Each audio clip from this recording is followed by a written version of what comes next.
about you, but freaking out is kind of my permanent state of being. Honestly, doing this tag feels quite comfortable. I feel like I've come home. Let's all freak out together.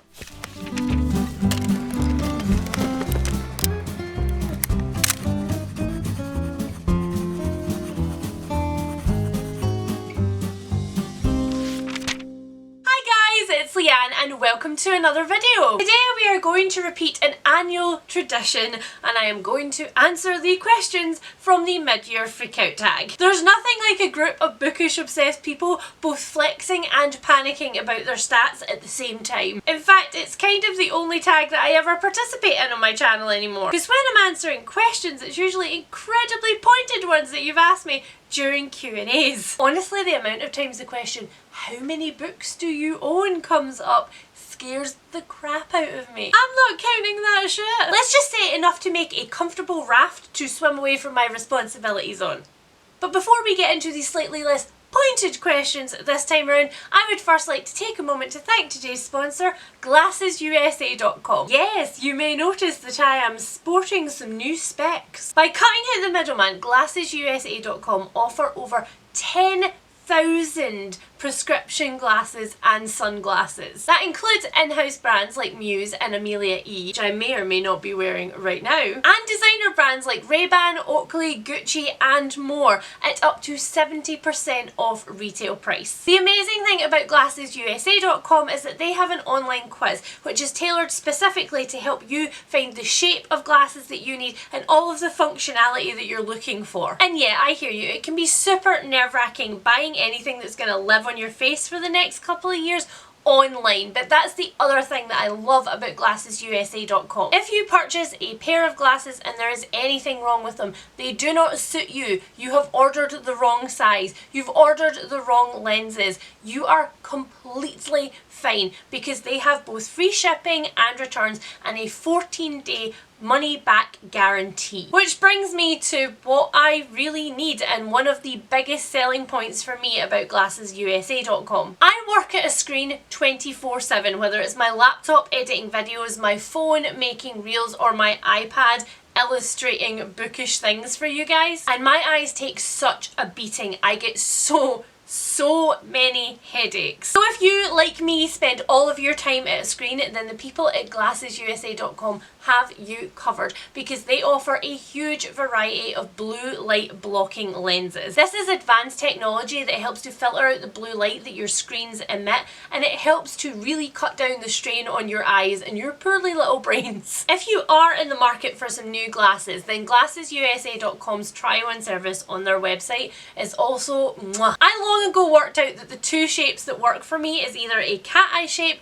or a round shape, but if you're just not sure, then most of their glasses online allow you to actually upload your face and try the glasses on. So let me show you the frames that I got. This beautiful pair is by Amelia E. It's a solid black cat eye frame which I just absolutely adore, but it has these gorgeous little rose gold details on the bridge of the nose and the legs. Next we've got these beautiful round frames from Muse that I absolutely adore. And then finally, the piece de resistance, we have these absolutely amazing 80s shades from Muse. Honestly, I'm loving all of my Max and Steve Harrington fantasies with these. So if you would like to get in on the new glasses magic, then visit my link below in the description to shop at GlassesUSA.com. By shopping at my link, not only will you get yourself a fabulous pair of glasses, but you will also help to support my channel. Go and I'll sit here in my existential statistics crisis until you have finished browsing. What, you're back? Already? Alright, let's get on with the questions. Okay, so the first question on this tag is, I think, set up to be an easy one to get us started, but it's almost never easy for me. It always gives me some level of anxiety, and that is, what is the best book that you have read so far in 2022? Also, interesting piece of booktube history, I had to look up the questions for this one, as I do every year, and I always go back to the first time that I did this tag, and the original questions had the year 2015 on them. Anybody else feeling their age right now? So after much deliberation on my own in my little noggin, I think that the best book that I have read this year so far still stands At the First Day of Spring by Nancy Tucker. This was just such an unexpected thriller for me on all levels, because first of all, I didn't know that this book existed. I was in Blackwell's with Jean and Victoria and they pointed it out to me and I was like, hold on, the Nancy Tucker who writes memoirs and mental health books, that Nancy Tucker? And I guess the second surprise about this one is just how quickly I picked it up after I had bought it. Usually there's like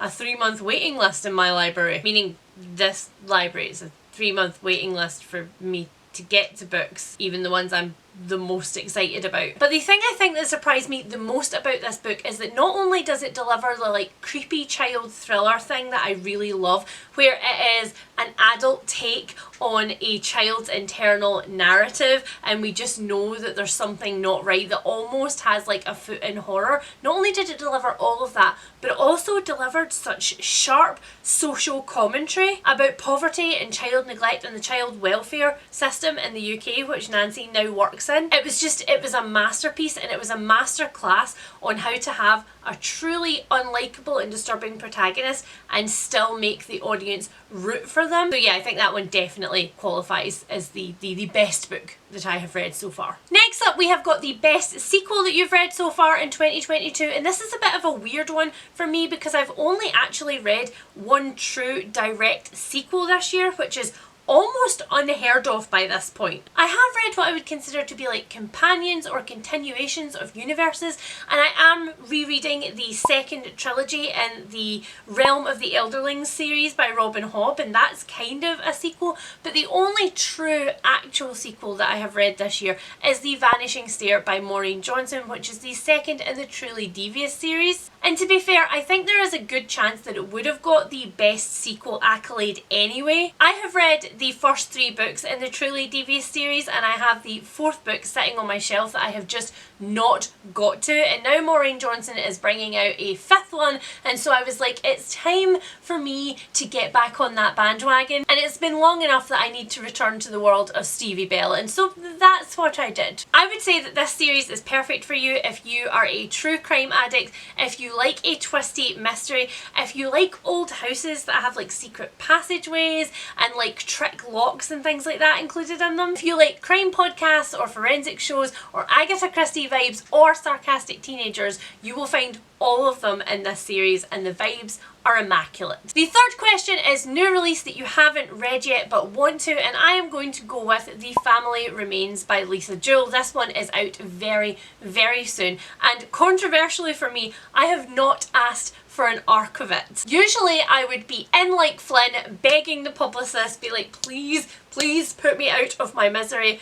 But I weirdly wanted to enjoy this book along with everybody else on release day. I wanted to try and recreate that feeling of waiting in line to buy the next book in your new favourite series as it came out that I used to have in childhood. For any of you who don't know, who haven't heard me rave about it so far, this is the follow-up to The Family Upstairs, which is a thriller by Lisa Jewell, which follows a young woman who, when she turns 21, receives an inheritance from her birth parents, which is this old, very valuable house which she was abandoned in as a tiny baby. She starts to slowly unpick the secrets of the house, and as she's doing so, we start to get a narrative from an unknown person at the time that this house was truly alive. And both of these narratives kind of interweave to bring us back to the present day where they clash, and it's definitely one of my top 10 thrillers of ever. I think I'm just gonna have to do a top 10 thrillers video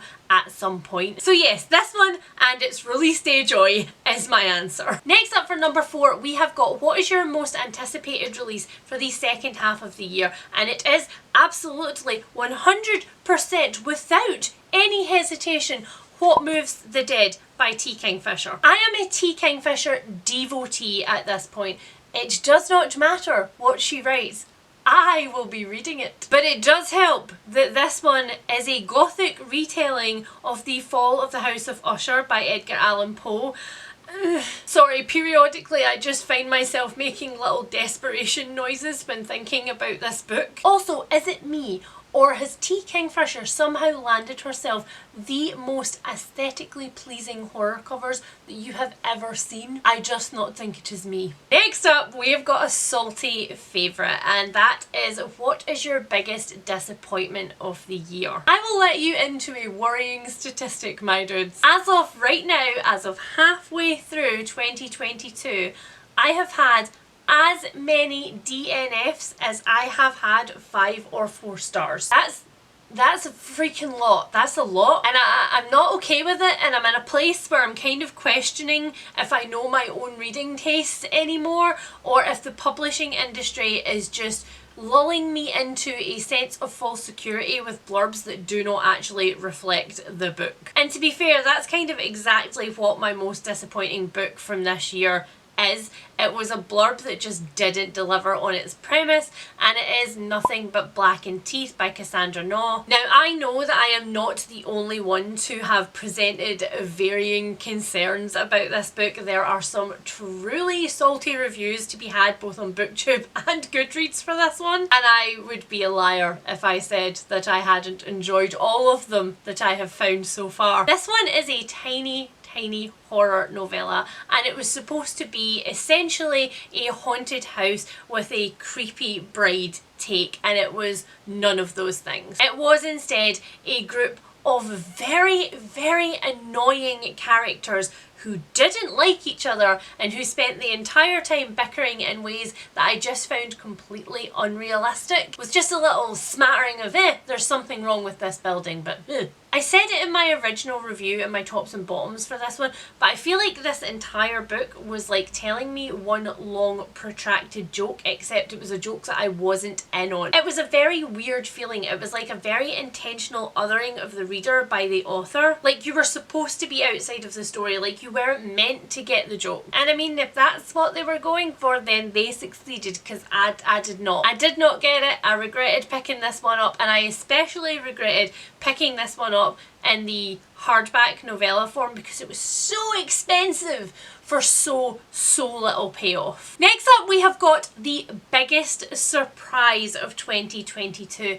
And for me, that has just got to be Duck Feet by Ellie Percy. Again, by now you will have seen my vlog, which ended up being entirely dedicated to the reading experience of going through Duck Feet. And I had a lot of feelings. Just going to direct you to this video, and all I'm going to say is I felt childhood redemption as a queer teen growing up in incredibly insular Scotland. But at the same time, I was hella mad about certain parts of the experience, and it was a wild ride. Did not expect to adore it that much, did not expect to have that kind of reaction to the ending, did not expect for it to stay with me as much as it had. It's like a contemporary literary fiction set in Scotland. Who am I? Question 7 is a new favourite author, and this is a bit of a weird one for me. Usually I've got a straight up easy answer for this, but I kind of don't this time around. 2022 started on like a reading high for me, and now we're in sort of a weird slumpy middling period where I'm picking up a lot of rereads and books by authors that I know I will love because it's safer. Because I don't know about you, but when I'm in that kind of almost slumpy mood, like a pre-slumpy mood, if I pick up too many books that end up being DNFs or just don't catch my attention, that's it. That's it. The slump is on. I am in front of the TV. I am exclusively doing anything that is not reading, which is just not helpful because it doesn't exactly bust the slump, does it? I need the books to give me the dopamine to continue wanting to read the books, you know? So for this one, I am going to go for Jenni Fagan because I read Hex earlier this year and I fell in love with it. It is a retelling of a true story of a woman who was condemned in Scotland for crimes of witchcraft,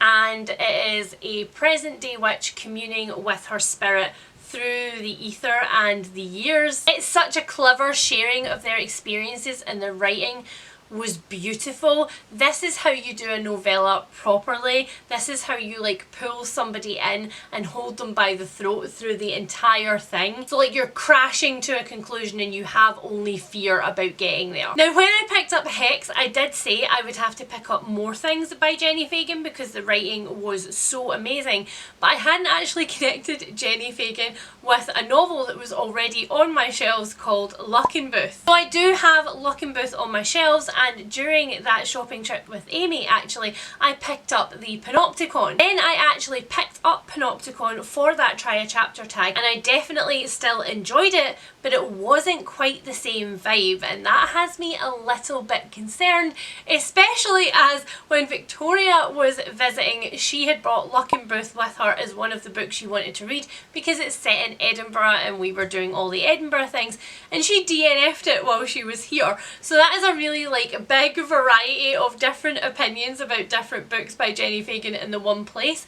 So I'm gonna tentatively say Jenni Fagan is my new favourite author for the time being in 2022, and that might change. Next up we have question 8. Now, this is your newest favourite fictional crush, and I think out of all of the years that I've done this, I've only answered this question as its true question one time. For that reason, I change this question every year, and so this year I have gone with, what is the book cover that you had a biggest crush on but was actually not a book that delivered? And for that one I'm going with Wake Siren by Nina McLaughlin. I absolutely adore it, and it's still on my shelves for that reason, but this actual book was not what I was hoping it was going to be. This is a retelling of Ovid's Metamorphosis from all of the female points of view, which if you have read the Metamorphosis is something desperately lacking, and I was hoping that it was going to retell it, but retell it with like twists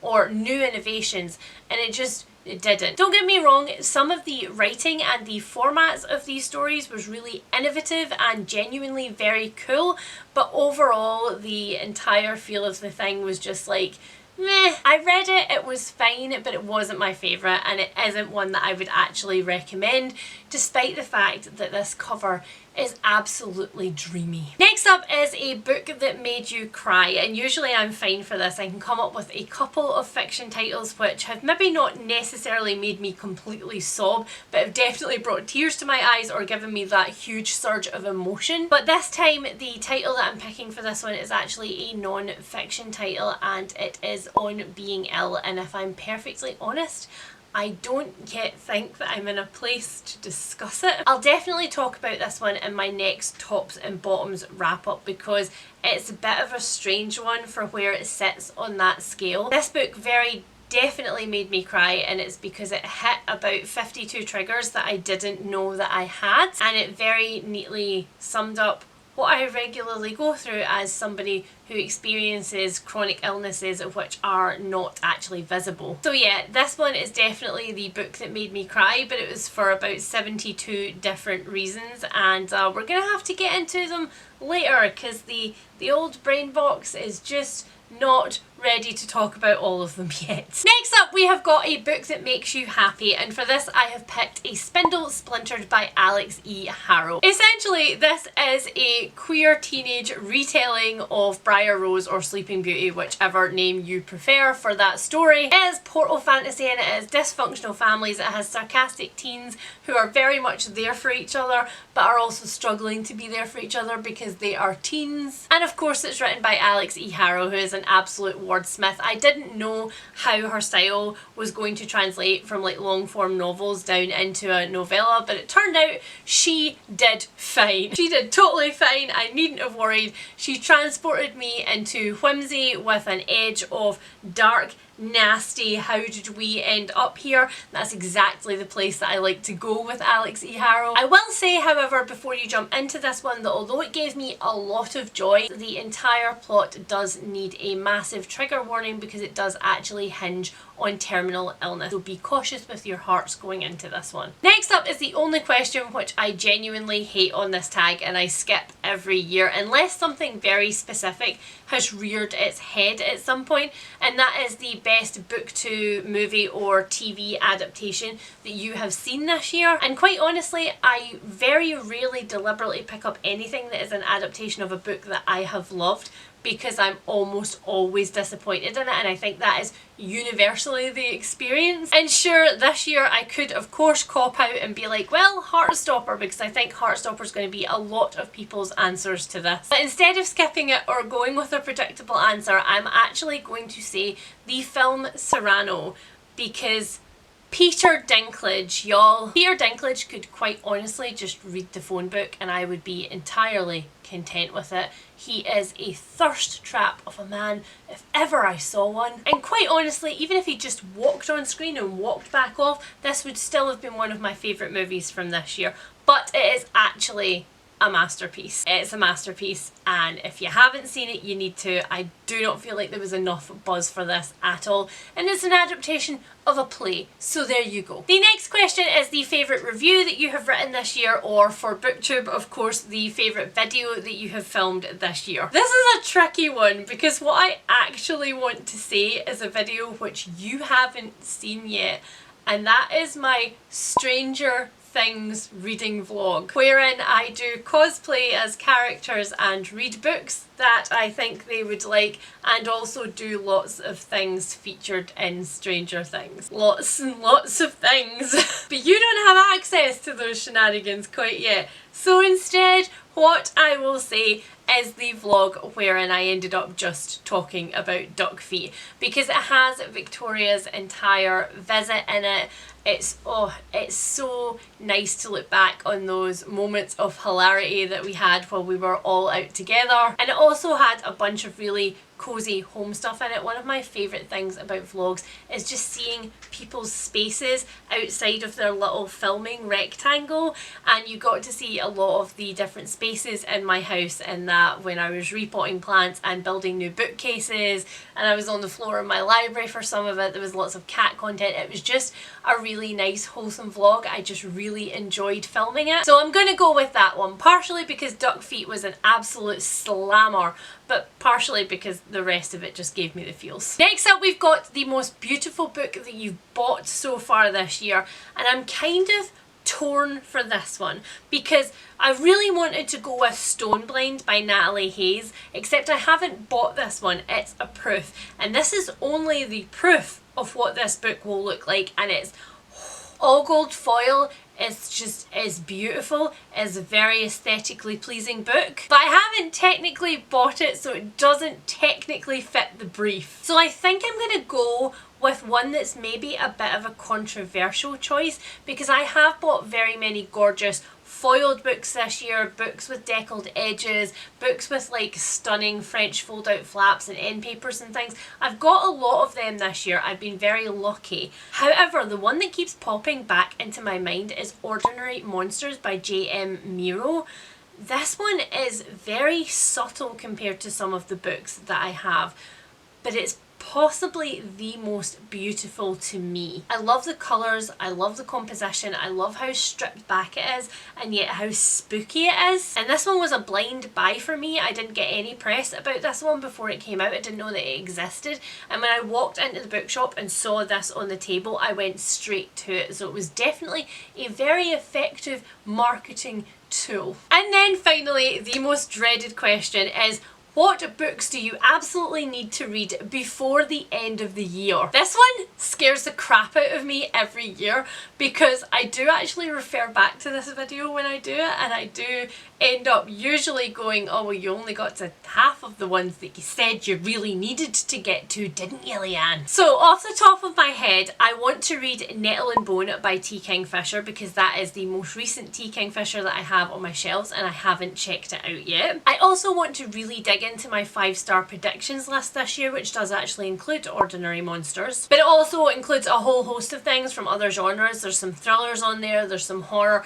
I am very much looking forward to this list, and I don't want to put it off as I have done with previous 5-star predictions and then not come back and updated you on them because half of them were flops. I picked out books that I was almost absolutely sure I was going to love, so I have so much crossed fingers for those titles. I also really want to finish my reread of the Liveship Traders series so that I can progress on in my Realm of the Elderlings read along that I'm doing just on my own. Oh, and then finally, I guess I would like to read this book, which is her latest standalone, and I hope that it is a return to her usual form and not a return to pieces of her, because that was trash. So that is it, guys. I cannot believe that we have now completed the mid-year freakout tag and that we're hurtling towards my favourite time of year.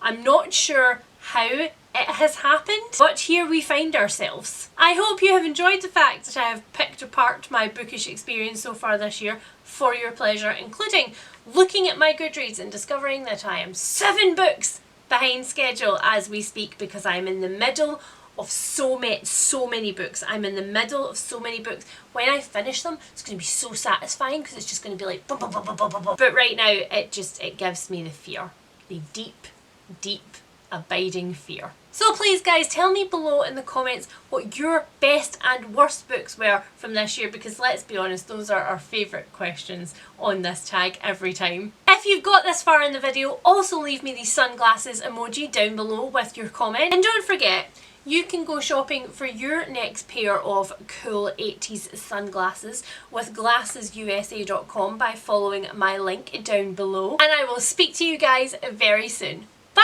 It genuinely is very sunny outside, and I feel like this is kind of a look, so I now might abandon editing for the day and just go outside. Nobody can stop me except Harry. He could stop me. He would definitely stop me. Off I go on the Great Escape.